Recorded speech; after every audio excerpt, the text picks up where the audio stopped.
Tonight, we're going to be hearing about the complexity of wildlife conservation in Kenya by Allison. Thanks.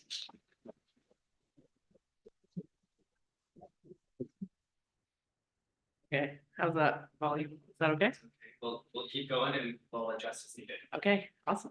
Well, thanks so much for having me. It's super fun. It's so cool to hear all these exciting wildlife things in February. It can only get better. So just to start off a little bit about me, I actually grew up in Wolfville. I moved here when I was 8, but my family's actually been from the area. So, and I graduated from Horton. I went to Acadia for a year and then didn't know what I wanted to do with my life. So I went traveling and I ended up in Australia. And when I was in Australia, I just couldn't get over the crazy wildlife that's there.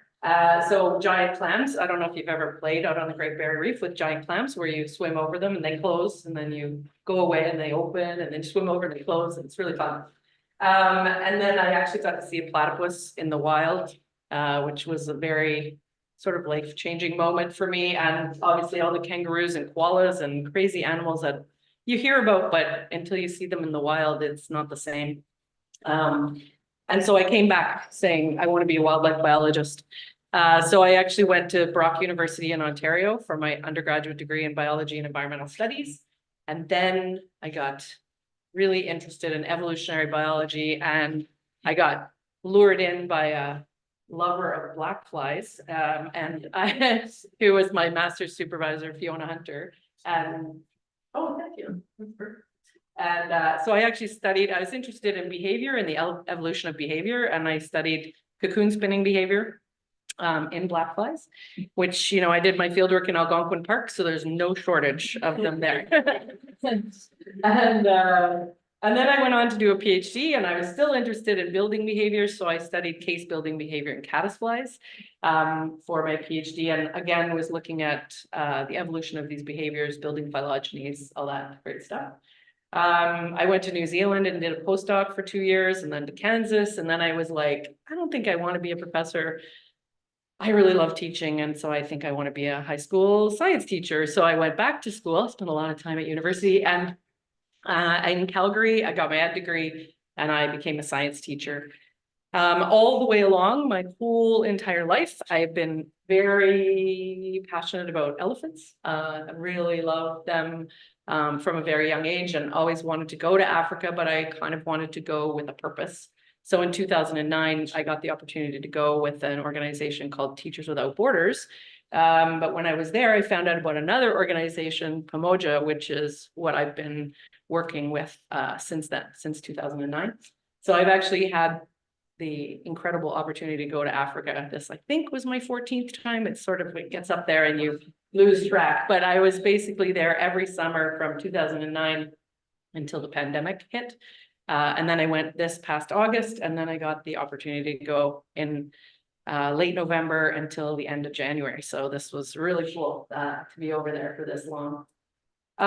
So I have a blank screen, and this is so that it is about wildlife conservation, my talk today. So I just wanted people to take a second and think about an area that you've gone to, or many areas you've gone to, where you think it's like this area is for wildlife conservation, a park, conservancy of some point, a national park, provincial park, whatever. And I just want you to imagine in your mind what that place kind of looks like. Oh, you good? You ready? So I'm hoping some of you thought of Keji. So this is just a map of Keji. And interestingly, it's about 400 square kilometers. The place where I go in Kenya is 364. So it's very similar size to Keji, which I think will be a little bit helpful for people because it's tricky when you talk about a conservation area. And sometimes I think people think it's like a zoo.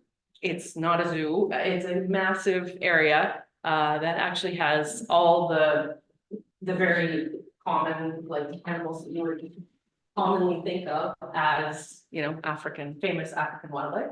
So lots of elephants, lions, they have cheetahs, they have leopards. They are the largest area for black rhinos in all of Eastern Africa. So they're very well known for that. The population when I started going in 2009 was around 90, and now there's 140. So they've had a lot of success. They take very good care of the rhinos. But then, you know, there's obviously zebras and various antelopes and all kinds of cool species there. So I just want to take you on a little quick tour using Google Earth, because I mean, technology is completely wild. So we can actually go to a variety of these places. I'm going to start with Wolfville, you know, because that's where we are. So let's zip over here. BMO seems to get some advertising. It always comes up. I'm like, really? That's the thing that you think? Anyway. So then I want to zip down to Keji. And I mean, it zooms right in on the road, but so if we back off of here just a little bit, and you guys will, you know, recognize some of the big lakes and Jake's Landing. And this is sort of, I think, what people typically think of when they think of a park, when they're, you know, in Canada. And it's like, even if you're thinking of Banff National Park or Algonquin Park, you have this area that largely has very little around it, you know. So I'll zip over to Kenya. I'm assuming most of you know where Kenya actually is, but we'll just fly over there. And so Eastern Africa, obviously. And then the town that I go to is called Nanyuki. And it's really right smack dab in the middle of Kenya. But if you again zoom out, you will see this is quite famous here. This is Mount Kenya National Park there. And Mount Kenya is over 17,000 feet high, the second highest mountain in Africa. And even this whole area where I go is at 6,000 feet of elevation. So you run up a few stairs and then you're like, okay, that's like, yeah, you're really high, higher than any place on the Trans-Canada by like twice as high. So it's very high. And then if you scroll out a little bit more, I won't scroll out too far, but this is the Rift Valley, which people are probably quite aware of. So these are like high plains, and it tends to be very dry there. So we'll zoom back in. And then, so this is the Olpejeta Conservancy, which is very close to the town of Nanyuki, and it zooms right in on the main gate, which you can, you know, pay $100 US and go in and see lots of cool animals. And it is also, there's a chimpanzee sanctuary in there for rescued chimpanzees. Kenya doesn't have chimps natively, but they have, they're there because, you know, people try to kill them and steal them and put them in zoo trades and stuff like that. So there's a sanctuary there for chimpanzees. But if you scroll out, just like we kind of did with Keji, there are a few really obvious differences. Oh, I scrolled out too far, sorry. I'll zoom in here a bit, there. So you can see here that this is the edge of the park, right there. And these are a whack load of farms.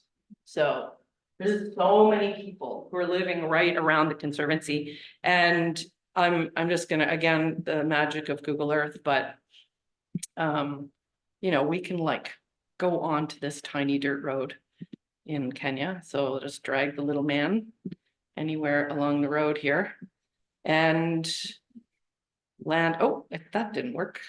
It took me inside the conservancy. Hang on. Let's back that off. And yeah, see, you can actually go around the conservancy with the little man. I've done quite a lot of it and haven't seen any wildlife, so it's maybe not the most exciting, but this should take me where I want to go. There. So this is a fence along the edge of the conservancy. And if you turn to look in the other direction, you'll just see, I mean, a lot of people have these like bushes beside their houses, but these are just little small farms. Oh, this is a school. This is Aurora. I just accidentally got there. So this is one of the primary schools that is around the conservancy. There's about 100 of them. So this is one of the small primary schools there.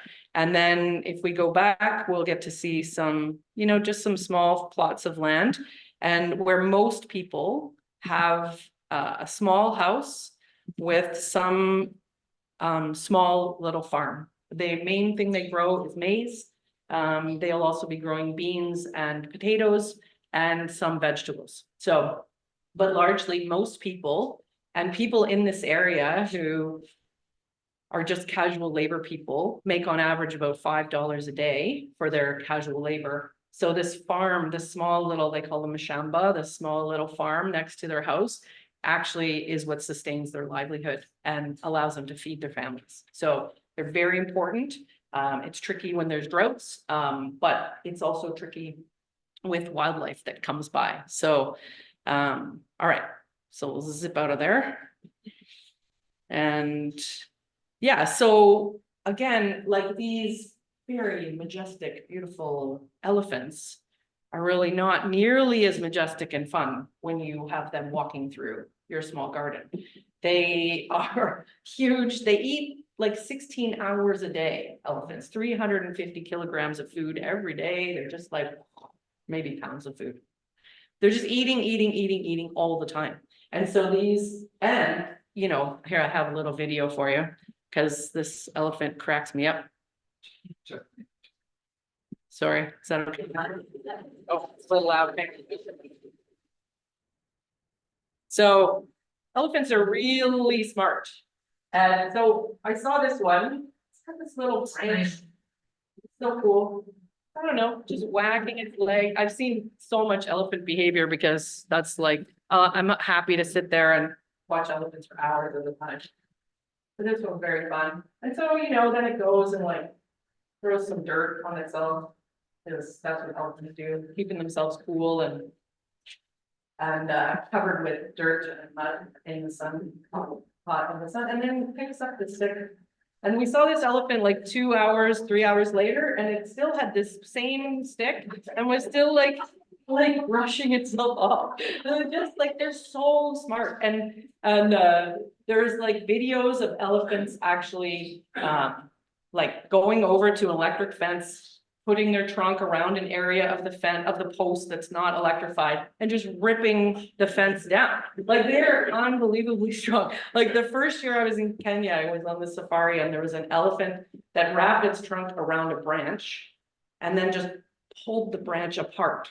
Like this branch that was like this thick and just pulled the branch, it broke in half. And you know, it's like you can't even imagine how strong these things are. And when they want to get somewhere, they are going to get there. They don't care. They're migratory. And if for some reason they're drawn in that direction, they're just going to go there. And if your shamba is in the way, then you're in trouble. So they're just going to walk through, and they're also very dangerous. They do kill people, and they're going to trample your garden and eat your corn. And, you know, really, they're really not very appreciated by people who live nearby because they can really, you know, upset your own livelihood and your ability to feed your own family. So, and then Jen was with me for a couple weeks over there in November, and she took this video. I'll actually kill the sound because there's a bunch of us talking, but these are another species. These are baboons. When you see one, you see 100. Like, and they are vicious and mean. And the little ones are really cute, but there's a lot of these big ones that are really dangerous. And they think it's like a playground to get over those electric fences. I've actually seen baboons do like flips over the top of the fences. Like, that's all you got.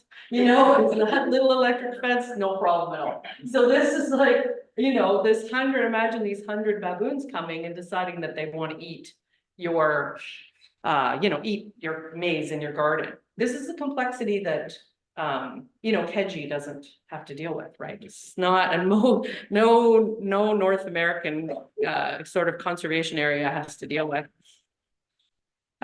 So another complexity in the area where we go is that there are multiple tribes that live there, but the two major tribes that live in the area, in the north here in the yellow is Maasai. They're Samburu, but they're very similar to Maasai if you've seen National Geographic, you know, Shuka wearing.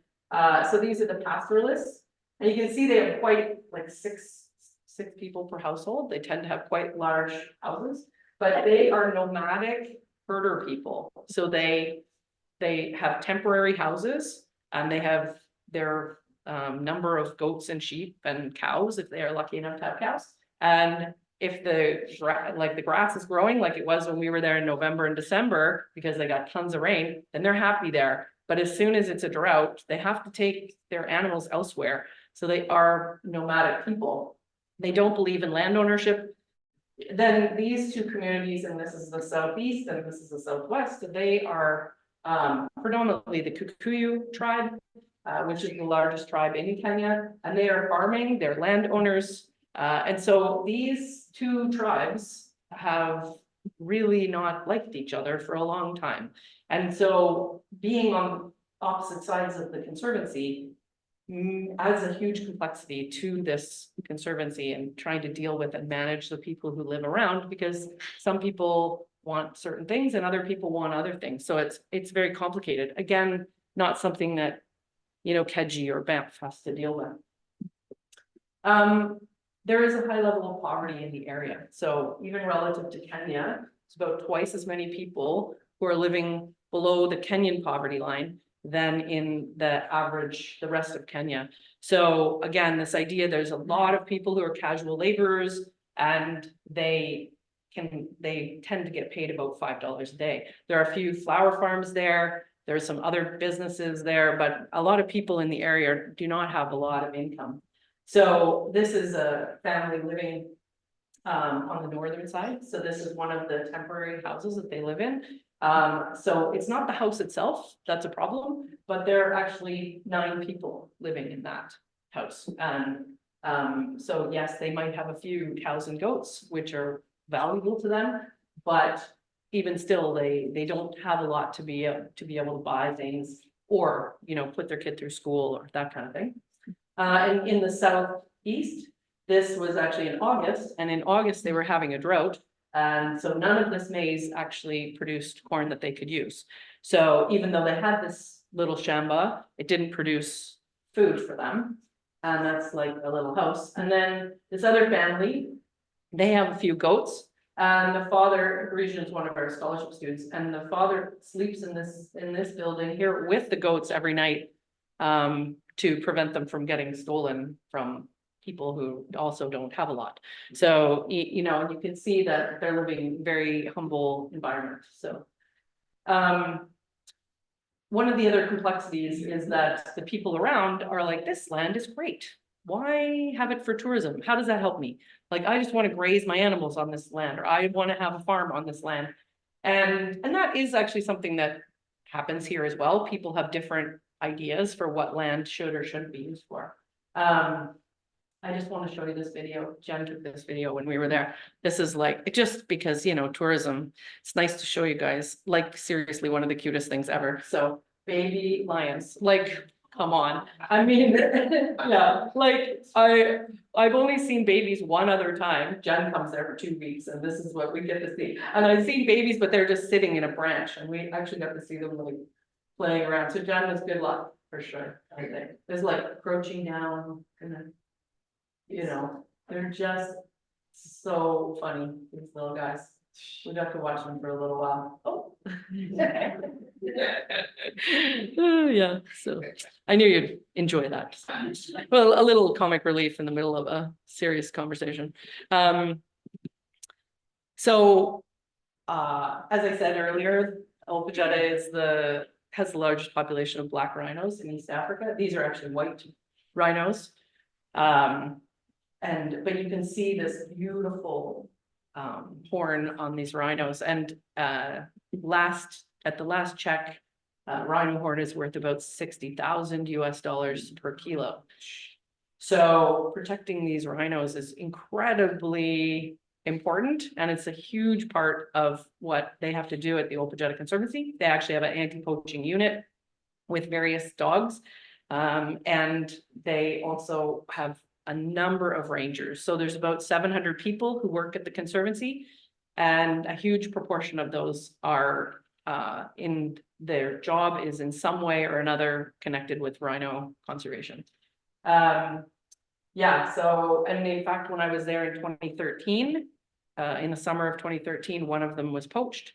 We heard the gunshot, and the next day, you know, heard the nasty tail, thankfully, but they shoot to kill poachers, so that poacher actually was also killed, but a rhino and her baby were killed by that poacher.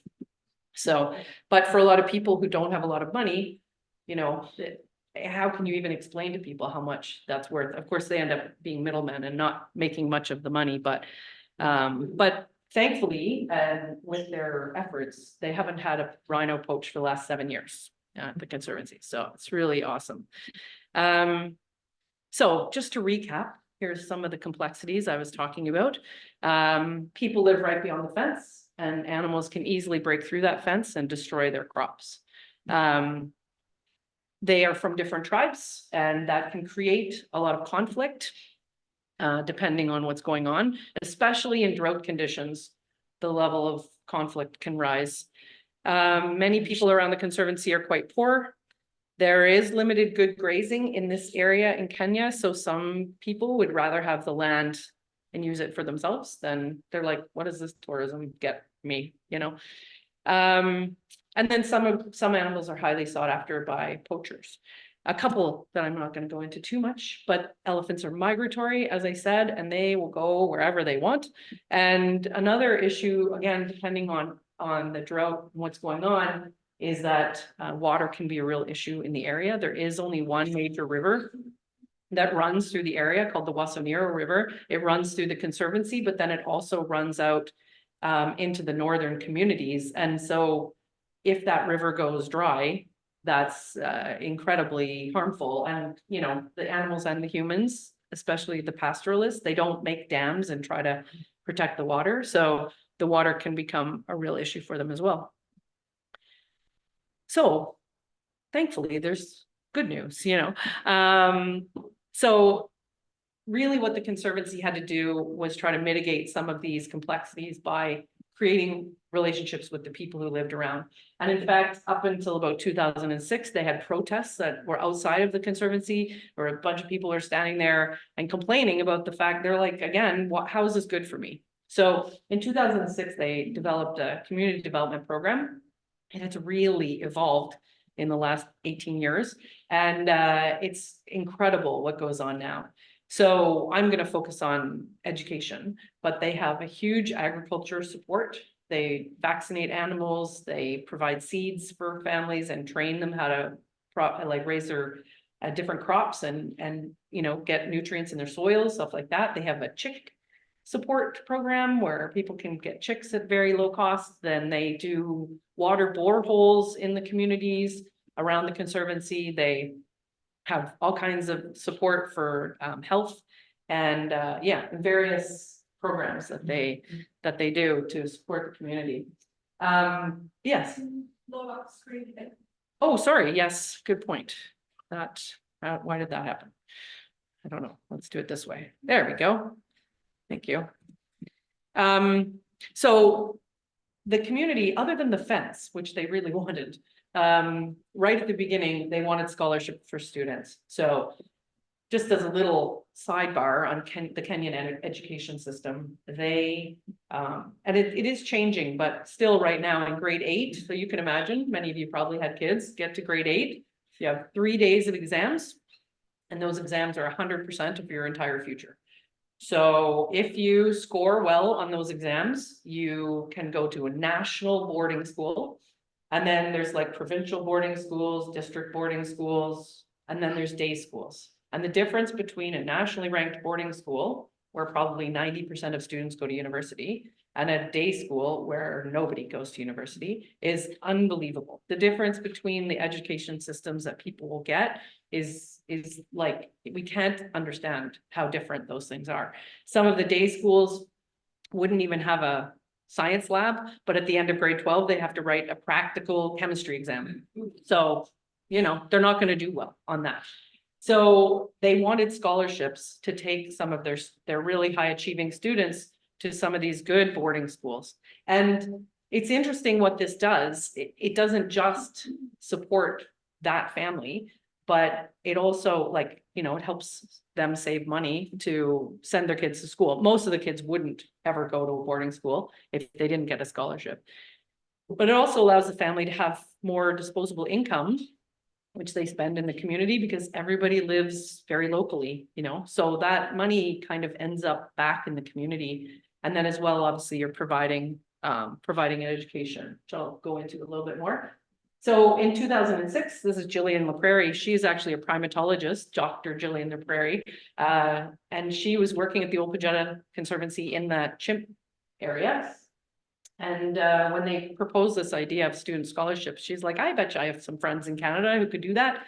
And she came back to British Columbia, where she was living in Vancouver, and got some friends to support scholarship student.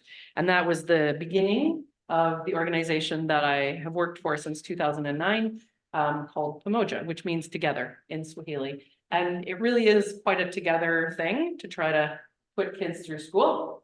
But I'll talk to you a little bit more about that later. The main thing that I've learned, and especially learned this time, is that providing scholarships is not easy. Just as complex as it was to understand some of the tricky things around the Conservancy, scholarships is equally as tricky. So what I want to do is like walk through the process of picking scholarship students and actually kind of highlight some of the complexities that are going on.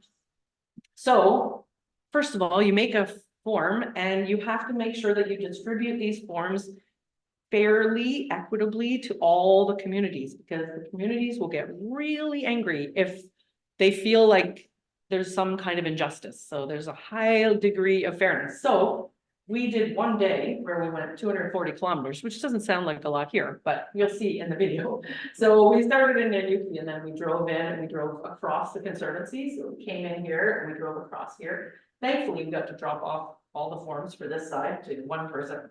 And then we came back, then we snaked our way through all of these communities. So we went to every single community, and then we came all the way along here, and we went way up there, that's up here. And then we came all the way back, and it was an 11-hour, quite a day. So I do have a quick video to share with you on that. Here's it's a bit grainy when I enlarged it, so sorry about that. But oh, maybe I shouldn't have done that. Oh, there we go. That's Sylvia. She's one of the OPC. Like, there you go. Like, this was part of the day. Driving across the Conservancy. They just got tons and tons of rain. So this is what we did. And it was so amazing. Like, it was like this weird dance. Like, but you can see the flooding that had just happened there. And if we tried to go 2 days earlier, we wouldn't have been able to get her. So they would call the next community leader, and then the community leader would meet us, and then we'd hand off support, and then we'd call the next community leader, and we'd go.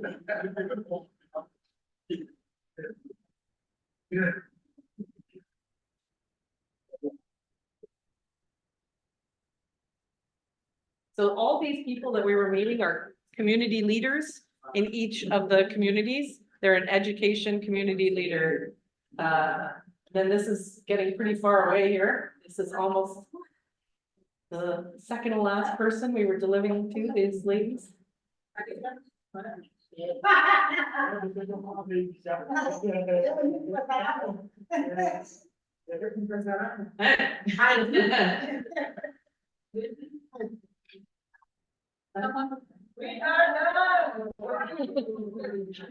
My phone was sideways, but you know, so yeah, that was amazing day. Nope, sorry. So then why is that doing that one night? So that's just the first part. So then you have them all distributed to these 20 communities. And then you get them all back. And in these few days, we did a whack load of data entry. We had 270 applications or something. And basically, in order to be transparent, you have to have information about every person who applied. So that later when somebody comes back to you and says, why didn't I get a scholarship?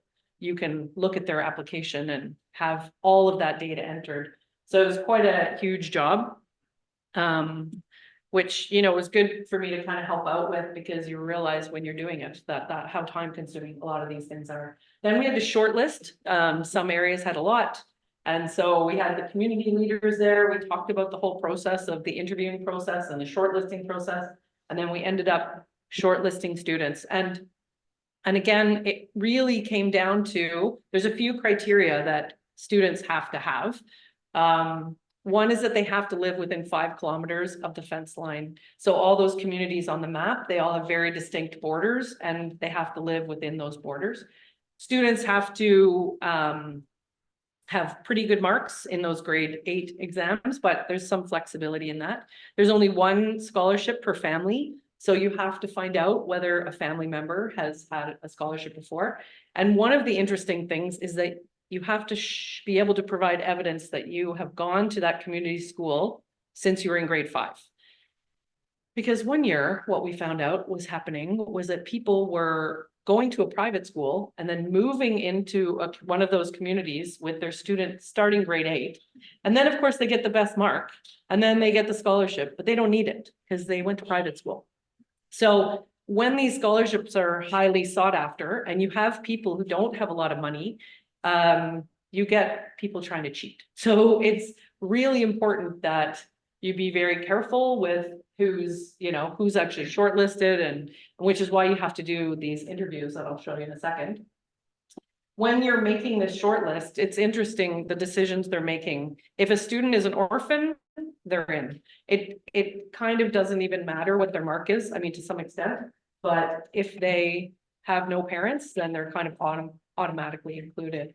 So there are certain criteria that kind of bumped people up or down on a list. So this was December 18th, one of the days. On this day, I went to this community, Barrera and Sweetwaters. At the same time, there were 2 other groups, one that went to Jokweenie and Chuma, one that went to Barrera and Warrarini. So we went to one place in the morning and one place in the afternoon. And basically all the parents would come, and you can imagine, like, we only did the shortlisting on the 15th. So in between the 15th and the 18th, every person had to be called who was shortlisted. All of the community leaders had to be notified. Judy had already booked kind of schools and venues, but we had taxi drivers, we had a whole bunch of logistics, crazy logistics to make this happen.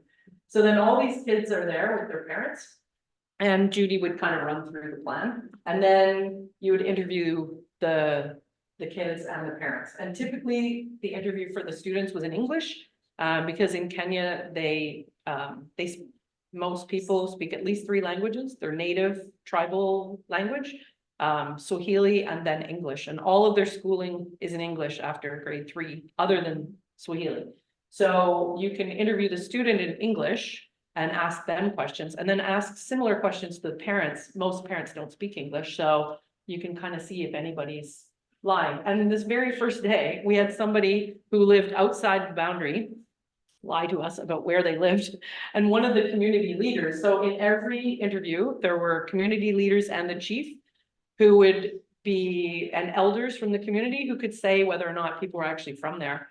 So this guy was like, I'm not sure if it was this guy, but he kind of looks, that's kind of what he was like, you go over there and then you turn over there and then you go, and this guy who's sitting there is like, where do you go? And he's like, down over there. And the guy was like, I live there. That's not where you live. Like, I don't know you. So it was very interesting. Like the very first one, and Judy slides me a little note. He lied about where he's from. I'm like, oh my goodness. So all these interviews are really trying to figure out whether, and also asking them like, where do they work and how long have they been working there, and all these questions to try to really figure out where people are from and whether they meet the criteria. And then once that's done, the leaders, as long as the people are eligible, then the people who work at the Conservancy, they just back off. They're like, okay, all 8 of these kids are eligible. You as community leaders need to be the ones who decide what order those students will go in.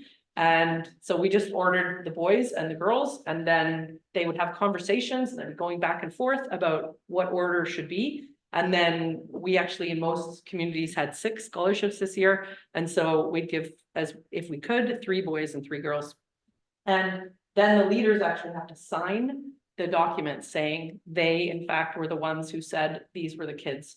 So it's really taking that ownership a bit away from the Conservancy and saying, you're the community, you know the kids, you know this area, who deserves it the most. And So the community can't really come back later and say, you didn't give it to the right person. It's like, well, you guys were the ones who chose. So it was really interesting to see that process happen.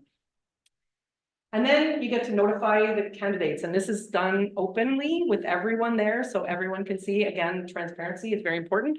And so these are short little clips, but these, I actually shed a tear here, because I only caught a little bit of this, but they were hugging and hugging and hugging and hugging. I'm like, oh my goodness, like, this is really life-changing. Like, it's a 4-year scholarship to whatever school you get called to. If you get called to a national school, and I should say the day schools cost parents about $120 a year. Again, if you're making $5 a day, even that is difficult. So there are students who don't go to school at all. If you want to go to a boarding school, probably the cheapest boarding school is about 600 Canadian, and they go up to, I think our most expensive is about 1,200 Canadian a year. So clearly you can't afford that. So for these people, it is really, really a life-changing thing to know that for the next 4 years, your fees are paid and you're going to a good boarding school. So it's quite moving. And then I like this guy because his mother is actually blind, and he's such a kind of teenage guy, right? He's like, that's the women are hugging, and the guy's like, we're good, we're in. Yeah, very cute. So then we would take group photos and individual photos, and this girl is up on our website.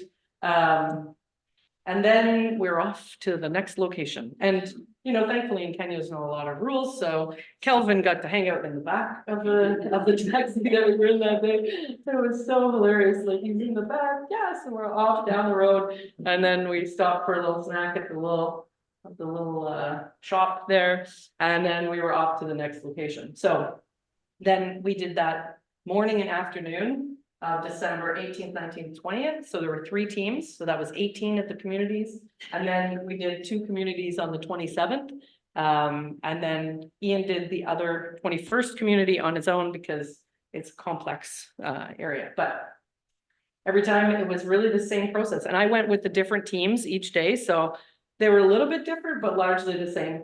Different schools, you'll see some of the schools are really in good shape and have nice buildings. Some of them still dirt floors and, not in such great shape.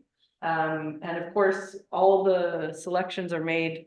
There's no bias based on religion or gender, gender we try to balance as much as possible. But in every community, the same number of students were chosen, and they were chosen in exactly the same way. This is in one of the northern communities, where this woman was wearing such a beautiful neck piece. But even though there were different places, we had the same transparency. The conversations at the end are so interesting about who should get it and why they should get it, and they're kind of bantering back and forth, and then ultimately they all agree and everybody signs, and it's like, no, this is really cool. Why couldn't that happen everywhere? With leadership. But so it was really cool. And then this was awesome, and we went to this one school called Kijabi, and there were 6 students who had applied, so we shortlisted all 6. And all 6 were eligible, and we had 6 scholarships, so they all got the scholarship. So it was an awesome day where you do not have to say no to anybody. Yeah. And they just broke into song. And so it's really beautiful. They're so happy for each other.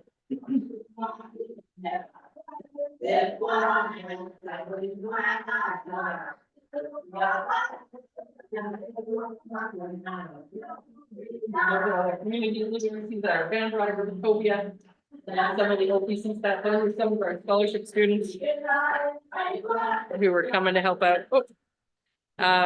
So I just want to spend a quick minute showing you this Pamoja site. Just, it's so fun being able to see some of these scholarship students. So this year we were selecting, it's called Form 1 or grade 9. And there's Rose. There's she is. And so we had a lot of scholarship students this year, and they're not all Pamojas. We usually take 12 scholarship students a year. And over the years, we've been doing that year after year after year. So right now we have 60 scholarship students. We have a few extra from primary and a few in college and But a few other donors have actually come on the scene in the last few years and provided extra funding for OPC so they can actually provide more scholarships. So this year, they actually gave out 115 scholarships. Really, really cool. And, you know, in the past, as Ian had said, you know, you have to disappoint so many people. You'd have all the same number of applicants, but you'd only give out 3 or 4 scholarships.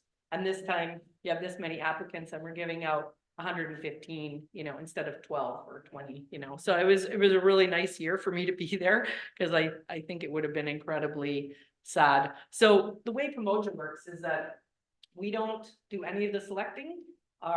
We raise money in Canada. We have schools in Canada and the United States who have clubs, and then we have individual donors, and we raise money and we send that money to the Conservancy, and all we do really is, well, it's still a lot, but we just make sure that the money is being spent properly. So we have, you know, budget calls in every month, and we make sure that we are following and tracking our money. But it's so nice to be able to go there this year and tag along with everything that they do and see it all, and be able to just, like, nobody cares that I'm there. So that gives you a good feeling. But that part is really important to us as an organization, is that, you know, we're not going to Kenya and saying, you should do this or you should do that. They have their policies, they do things, they explain them to us, and we agree or disagree, and then we have budget stuff. So we are Pomoja, you know, working together as and so that is a very important way of going about doing things, I think. So keeping in mind, going back to, you know, I figured you'd probably want a few more pictures of wildlife here. So I was like, oh, that's serious stuff. So this is actually a leopard. This is in the Masai Mara, but they do have leopards at OPC. But again, I've gone like 14 times and never seen one there. But I got to see this one in August. But in August this year, a leopard got out of the Conservancy and killed 14 goats.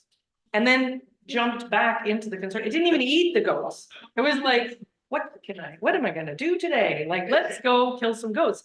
So again, because they have such a good community relationship, in that situation, the Conservancy bought that family 14 goats. And that's the kind of thing that they have to do in order to keep the relationship. And then, you know, elephants. Can't have enough. And we got to see a baby rhino. Jen was there for this one this year. Like, that little guy was pretty awesome. She looks like a little tank, you know, so amazing. And, you know, like, I also never get bored of seeing giraffes. They're funky. Now, some of you birders, I threw this one in for you. So when I was there in November, I went in and saw this bird doing this incredibly weird flying thing. Like, what is going on with this poor bird? And does anyone know what this is? It's called a wida. Yeah, wida. And they do this beautiful mating dance flight thing. And it was like wild because I thought this was going to crash. The bird was going to crash. But of course, apparently they only grow this tail during mating season. So it was amazing. Watching that bird was really, really cool. So that was fun. And then I like this downward facing jackal. Yeah. I'm like, oh, my yoga friends are gonna love that guy. And so, yeah, so just to sort of getting near the end here, one of the things that scholarships do, and some of the effects are really obvious and some are less obvious, but when animals get out and destroy crops, so one of the guys who works there, Ben, was telling me that there was this person who baboons got into their farm, and they were like, I hate the Conservancy, baboons got into my farm, but my daughter has a scholarship, and like, I'm in such conflict, you know. And so he said it was really funny because they were like, I mean, I guess I have to like the Conservancy because my daughter has this amazing scholarship, but you know, they see the benefits coming from the scholarships. Again, it's not just for that kid and that family, but it brings a lot of money into the community itself. It really, really helps for the people who are poor, and they would never be able to get to go to these good schools. They work really hard and they get good grades on that exam, and they get a mark that could take them to a really good school, and then they can't go. And, you know, now they can. And it really is life-changing for the kids, for their families, and it really helps out a lot. The tribes, so one of the dances that they have to do is really make sure that everything is fair. So I have a little story from August. We had a teacher who was there, and this happens all the time, so I'm not trying to pick on her, I won't say her name. But we were at a primary school, that school that was actually on the Google Earth, Aurora, and we go there a lot, and the principal, so they were kind of down a teacher relative to how many kids they had, but the government wasn't giving them any more teachers, so he went to her and he was kind of complaining. It happens. And so she came back to me and she's like, Allison, I think I know what I can do when I go back home. I can get some teacher friends and raise money and get a teacher for this school. And I was like, hey, Ian's the community manager. So I was like, could you talk about what do you think of this idea? And a lot of these ideas are well-meaning. Even wanting to buy a soccer ball for a kid seems well-meaning, but unless you're going to buy soccer balls for all the kids, it's really not a good thing to do. And when it comes to the Conservancy, trying to keep everybody happy, he said, okay, so there's 100 schools around the Conservancy. So we get this school a teacher. And what that does is make 99 schools angry at us. Like, that is not helpful, and they're like, why would they get a teacher and us not get a teacher? And especially if they're from a different tribe, then they're going to be like, that's not fair. And it creates this whole problem. So anytime you have a sort of well-meaning idea, I just walk over and I talk to Ian and I'm like, hey, Ian, what do you think? You're going to see a picture of Ian in a second. But it's like, and even this morning, I had a really nice long call with Ian and I went through the talk because I never give any presentations without talking to Ian. I'm not Kenyan. I'm not from there. I don't know all the cultural complexities. And so it's really important for me to make sure that everything I'm saying is actually okay. So, keeping things fair, making sure that you are treating all the communities equally and evenly. It's a constant dance that, that the Conservancy has to do. So the limiting good grazing, again, like as long as they see some benefit, it's fine with them. The poaching is an interesting one because you think maybe that doesn't have really that much of an impact, but all these people live in that community. They rarely leave. So when some new person comes, they're like, who is this person? Like stranger danger, and so they call the Conservancy and they're like, there's a weird person around here. And they will now, because they have such a good relationship, actually notify the Conservancy if, odd people are around, which is incredibly helpful for them. This is Ian. I've mentioned him a number of times.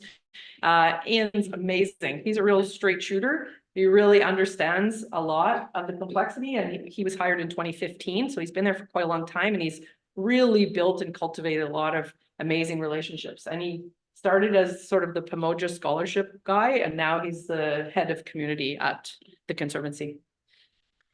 This is Judy. She's the scholarship coordinator. She is such a hard worker, tirelessly making sure everything's going well with the kids. She goes and appraises them and figures out how they're doing at school and follows up with everybody. This is Sydney. He's actually working with us directly now, but he was one of our former scholarship students. So he actually went to school, got good grades, got a scholarship to secondary, went to university, and now he's working at the Conservancy. And in fact, of the 700 people working at the Conservancy, 500 come from the communities around. So again, another huge benefit for the community there. It's the largest employer in that area. And would these people have also come from those communities around the Conservancy? Which people? The people that you're showing here. Yep. Ian isn't, and Judy isn't. Sylvia and Sydney both are. Ian's from about an hour north of Nairobi, but now he lives there and he's not going to move. And Judy's from about like a half an hour away from Nanyuki. So she comes from an area quite close, but you do have to have, Ian is actually a trained teacher. So when we hired him to work with our scholarship students, we really wanted somebody who could actually support them. One of the things that I didn't put a lot of stuff up here, but Instead of just paying their school fees and being like, off you go, we really do a lot with mentorship with the kids. We do appraisals with them and see how they're doing at school. And then we've just started a program doing some tutoring that we were testing out this time. So really trying to support them while they're in school as well. So it's great to have people with that educational background. So here's just a few things to leave you with. I just wanted to really make the point that conservation in other parts of the world can be very different. I think we have an idea of what it looks like because we're so used to seeing things in the Canadian context or the North American or even European context. And it's just not the same in other places, and they have lots of things that they have to deal with. In places like Africa, the idea of like, all you need to do is get some land and put it aside. It won't work. That doesn't work. And it needs a lot of work, a lot of care, a lot of input to make sure that, you know, people are seeing a benefit and the animals are actually being protected. And so this one, again, super important, like, can't leave Canada and be like, I want to go protect elephants in Africa. Like, it's just too complicated and you don't understand, you know, there's no way, you know, this is my 14th year going, 15th year going, and I don't understand. I feel like it's like peeling back layers of an onion, right? It's like, and every year you think, oh, I've got it now.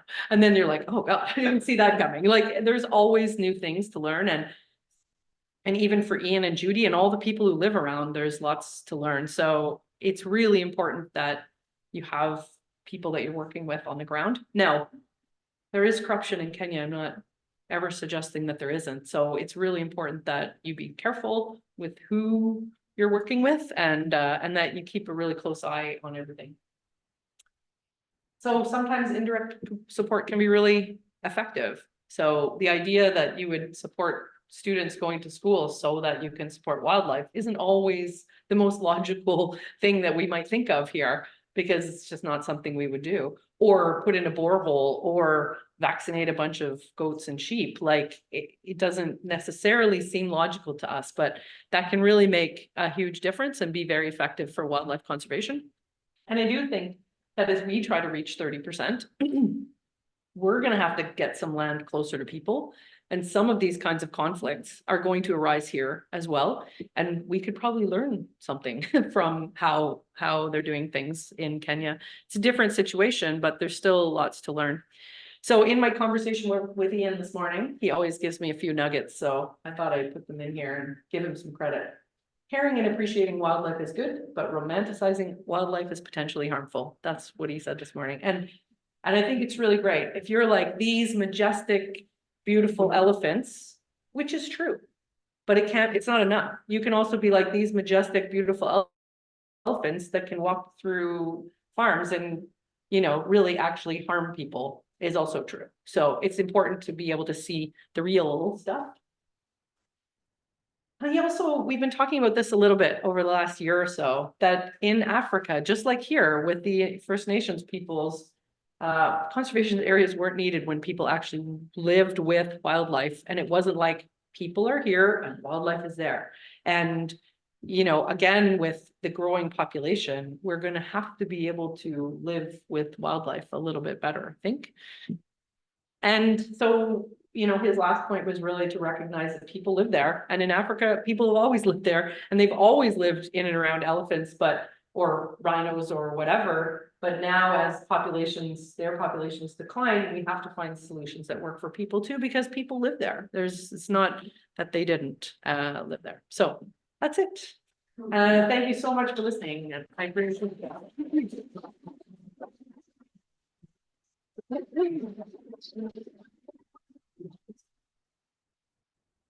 think I'll ask questions, but if you could repeat the question, that would be good. Any questions? Will do. Yes, Larry. Is there a problem with the population of the wildlife in the park since it's limited? And then we got this boundary here that can't be crossed, do they have to control that? Yeah, so that's a great question. The question is there a problem with the population inside the park? And I just want to pull up this map here. for a second. So, one of the interesting things that they realized was that they needed some areas for, wildlife to get out. So there's two gaps here. And the elephants will happily migrate through those fences. And now that they kind of know, and they're not fences, they're like, there's like a post and then 3 meters over, there's another post, or maybe not even 3 meters, 2 meters over, there's another post that are like this high, sort of like just little posts. And so the elephants just walk through, the zebras will walk through, a lot of the animals will happily migrate through. But the big key is that the rhinos don't like it. So behaviorally, for whatever reason, rhinos don't like to go through these posts, and so they won't go through. So they are having a bit of an issue with the rhino population because they're doing such a good job of conserving these black rhinos that now their population is up to 143 or whatever. And so recently, Jen and I got to be involved in it's for a different purpose, but we actually got to be involved with a rhino translocation, which was quite an exciting day, where you have a helicopter and a guy darting a rhino. And so we got to see that for a different reason, but shortly after we did it, they did that to move 10 rhinos out of the conservancy and from a few other conservancies into a new conservancy that doesn't have any rhinos. So they're trying to distribute the rhinos because the rhinos do have a very they're very territorial, and the males, we got chased by one who was being very territorial, and that was an exciting day. But yeah, they're very territorial, and so there isn't enough space for that many of them. So, but all the conservancies in the area, they work with the Kenya Wildlife Service, and they're the ones who actually make the decisions about what rhinos will go where. And so they're just starting this new park. So they're trying to spread the black rhinos out. So yeah, it's a really good question. Any other questions? Yes. Yeah. Brenda, sorry. So when the farms are damaged or the crops are damaged by the animals from the conservancy, are those farmers routinely compensated for that, or is it on a case by case basis? Yeah, so the question is, are the farmers compensated? So that's also a great question. And so often they are. What they're actually doing now, they have these very cool cameras on the fences. And so, which they're testing out in one of the areas, so that as soon as an elephant breaks through, there's a signal back to the control offices, and they get trucks out there as fast as they can to get the wildlife back in. And recently they have hired a number of locals, I forget how many, 6 or 8 local people from all the different communities. And their job, which is like, they get paid for 10 days a month, regardless of whether they need to work 10 days a month or not. But their job is to chase the baboons back into the conservancy. And so, and if like they try and they can't, then they call the conservancy and they come, and again, the sort of patrol guys will come and they'll get the baboons back in to the conservancy. But it's providing a few more jobs they're realizing that, rather than let them go and trample the gardens, like, is there a way to kind of stop that before it even happens? So, yeah. Heather, you have. I know that in some areas that they've actually cut the final tusks off as a way of preventing poaching. Yes, so the Opageta also has So the question. oh, sorry, the question is, do they ever cut the horns off the rhinos to prevent poaching? So they have done that with a couple of individuals. Opageta also has the 2 last northern white rhinos in the world. And so they have had their horns cut down.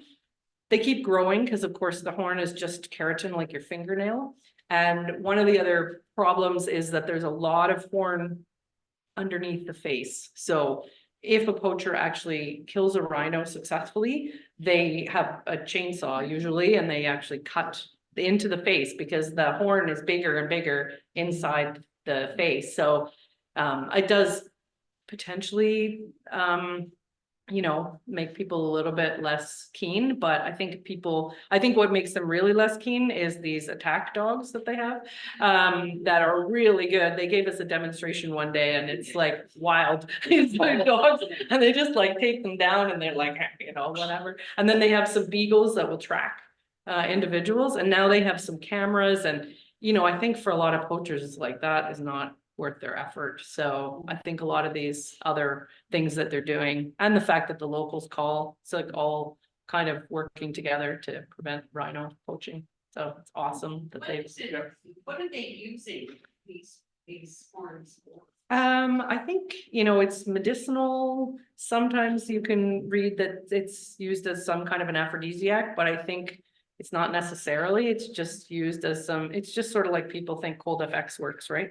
It's like, you know, there's absolutely no evidence that it does either. But you know, there's no evidence that, right, because it's just your fingernails. You could just cut off a bunch of fingernails and grind it down. But again, there's not always a lot of logic to what people think. You know, if they're dying, they think that might save them. So, and if you can convince enough people to pay money for it, then you can make a lot of money. So sadly, yeah. Any other? There was a question from Zoom, which is, could you please remind us how much the scholarships are worth in Canadian? Okay, so the main scholarship, so for Pamoja, we generally for schools and individuals, well, individuals, you can make donation, whatever you'd like. We're always happy to get donations, but we usually for schools, we ask for $1,000 Canadian, which is sort of an average. We pay for their school fees and their uniforms for the 4 years that they go to school. We are starting a new program, which we're pretty excited about, to support day students, because we know the day students are from the area. We know they don't have a lot of money because they're going to day school. And so that costs $120 a year. So we're starting that in April and we're taking on 80. Right now we have 60 scholarship students, full 4-year scholarship students. And in April, we're taking on 80 day students. So for $10 a month, you could put a day student through school. Yeah, so that's how much it costs. Yeah, thank you. Any other questions? Just a question about the Pamoja. Mhm. Is that just for that area or does it cover other areas? as Oh, well? good question. No, Pamoja is just there. All of our work, it goes through the Opajeta Conservancy. So they're actually an award-winning, they get flown all over the world, an award-winning conservation area. And I think that that's been a really valuable partnership for us. Generally speaking, charities in Africa last for on average about 3 years. And part of that is because there is a lot of corruption and people get frustrated that their money isn't going where they want it to go. And we've been working with Opajeta for 17 years and it's been awesome. And, you know, they are actually an NGO as well. They are a not-for-profit organization. So everything that they make from gate fees or from donors or whatever must go back into either paying the salaries or the operations, which is just a wild amount of operations that's required to run this place. You can imagine 700 people working there. Again, I don't think there's 700 people working in Keji, well, you know, and to make all like fixing fences and building roads, and it's really quite a production when you're there. And so, you know, knowing that they are audited and, you know, they have to take care of their funds, I think it's sort of like go one place and do one thing and try to do it well. And over the years, it's just gotten better and better, the relationship and the way that we can start to see some of this really translating to the effect in the community. So we only work with the Opajeta Conservancy. Mhm. Our partner organization here in Canada is the Langley School District Foundation. And so they're the ones who actually take our donations and provide tax receipts and stuff like that because we're not that big. Yeah. So Elizabeth? What is the role of the Community Wildlife Service in this conservation group? yeah, they have a large So role. maybe repeat. Oh, sorry, the question is the role of the Kenya Wildlife Service. So anything that involves like movement of animals or anything that involves like veterinary work that might happen, you know, some rhino baby or an elephant baby is injured or something like that, they have quite a large role to play. We actually met them when we were doing that rhino translocation day. And it was really interesting. They're like, oh yeah, nothing happens without us knowing about it. It's like, okay, like Jen and I were both kind of surprised at that. Talking to this woman who was there, they're really overseeing all of the rhino translocations was Kenya Wildlife Service. So there were vets from the Opageta Conservancy, there were people from BioRescue, I think it's called, organization, and they actually just released something recently online. We weren't allowed to talk about it. But then they posted something about 2 weeks ago, about the northern white rhinos being surrogates, and they are trying to bring back the northern white rhinos, so it's now out, and that's what we were part of, is trying to get the southern white rhino, who they're trying to impregnate with a northern white embryo. And so it was really cool to see the whole thing. Like 20 people holding a rope around around a rhino's leg, just try to stop it from moving forward. I have some videos on my phone if you want to see it. It's really impressive. And the poor rhino's like, ooh, and then it gets to a point and then they kind of push it over, and then they have to, you know, they have all the IVs and quite a production. Moving a rhino is not easy. You need a lot of skill for that, for sure. So, awesome. Any final question, maybe, or? If not, then help me thank. Oh. Now. It was fun.